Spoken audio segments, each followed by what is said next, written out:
Ok, já Gunnar, 3-3 jafntefli, hvernig svona tilfinning eftir leikinn? Tilfinning eftir leik góð af því að við vorum komin 3-1 undir. En mér finnst þessi leikur spilast þannig að við eigum að vinna hann.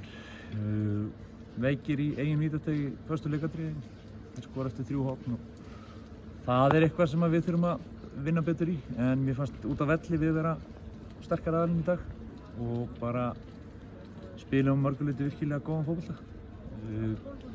Þetta dramatík í lokin og æsingur og læti en hérna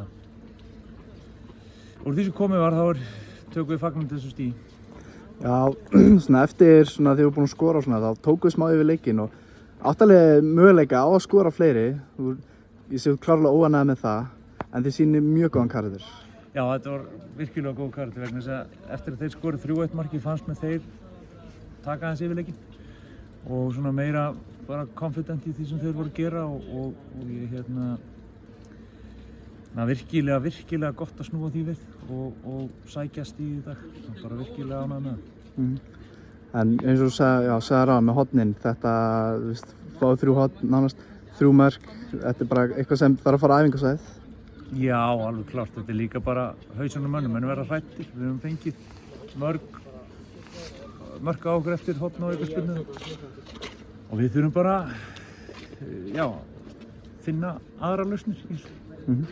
Nú langar líka að spyrja Lawrence Nörby, fyrsti leikurinn hans, bara hvernig finnst þér? Hann bara góður á boltan, bara nokkuð sannfærandi í því sem hann var að gera. Má vera meira dóminerandi í teignum en öðru leyti var ég ánægður með hann. Ok, hvað getur byggt frá þessu leik yfir í næsta leik? Svona. Við þurfum bara að halda áfram því sem við erum að gera. Við finnst vera stígandi í spilamennskunni hjá okkur og við þurfum bara að halda áfram. Við erum eins og ég tönglast á, við þurfum að læra að vinna leiki og þetta reynslu lítið lið en það að koma hjá okkur.